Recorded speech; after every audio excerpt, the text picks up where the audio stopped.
அண்ணா CM அண்ணா வாழ்த்துக்கள். எங்களுக்கு ஒரே ஒரு விஷயம், எல்லாத்துலேயும் என்னென்ன கம்ப்ளைண்ட் இருக்குதோ எல்லா கம்ப்ளைண்ட்டும் நாங்கள் சொல்கிறோம் உங்ககிட்ட. நீங்கள் அந்த கம்ப்ளைண்ட்டை மட்டும் அது சரிப்படுத்துங்க. ஏன்னா இதெல்லாமே போன ஆட்சியில் இருந்தது. இந்த ஆட்சியில் நீங்கள் வந்துட்டதுக்கப்புறமா என்னென்ன கம்ப்ளைண்ட்ஸ் வந்து எல்லா இடத்துலையும் இருக்குதோ எல்லா இடத்தையும் நீங்கள் எடுத்து போடுறோம். ஏன்னா போன ஆட்சியிலலாம் வந்து இந்த கம்ப்ளைண்ட் வந்து சொன்னால் அந்த கம்ப்ளைண்ட் கொடுக்குறவங்களுக்கு தான் ப்ராப்ளம். ஆனால் அந்த மாதிரி இருக்கக்கூடாது. நம்ம ஆட்சியில் ஆஸ் அ வாரியர் நம்ம உங்களுக்காக வந்து எவ்வளோ பேசி எவ்வளோ பண்ணி எல்லாத்தையும் பண்ணியிருக்கிறதுக்கு காரணமே மக்களுக்கு நல்லது நடக்கணுன்ற ஒரே காரணத்துக்காக தான் நான்.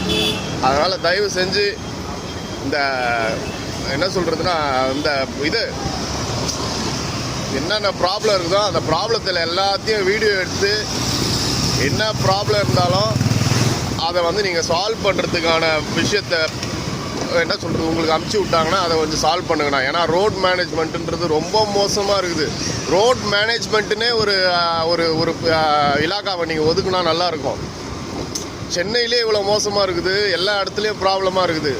இன்னும் நிறைய இது இருக்குது, ப்ராப்ளம் இருக்குது. ஒரு ஒரு விஷயமா அதை நாங்கள் வந்து சொல்ல ஆரம்பிக்கிறோம். கொஞ்சம் இதை பார்த்து பண்ணுங்கண்ணா சிஎம்ண்ணா.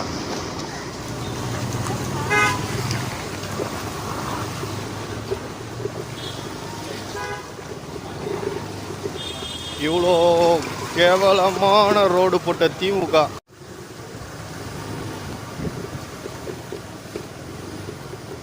சென்னையோட முக்கியமான ஒரு தெரு இது. சென்னையிலேயே இவ்வளோ கேவலமாக இந்த அளவுக்கு கேவலமாக இன்ஃப்ராஸ்ட்ரக்சரை 25 வருஷமாக வந்து பிடுங்கி வச்சுருக்குறாங்க பாருங்கள். சென்னை இது முக்கியமான நகரம். இங்கே தண்ணி வந்துச்சுன்னா இந்த வீடு வரைக்கும் இவ்வளோ தூரம் ஏறும். 4000 கோடி ரூபாய் எங்கே போச்சுன்னு மக்கள் வந்து கேட்கணும். இப்போ 4000 இல்லை, இதோடு சேர்த்து இன்னொரு 4000 வந்து இவங்க இதுக்கு செலவு பண்ணுறன்ற பேரில் இவங்க பேருக்கு வீட்டில் இவங்க குழந்தைங்க பேர்லாம் எழுதி வச்சுருவாங்க. நம்ம ரோட்டில் இருந்து சாகணும்.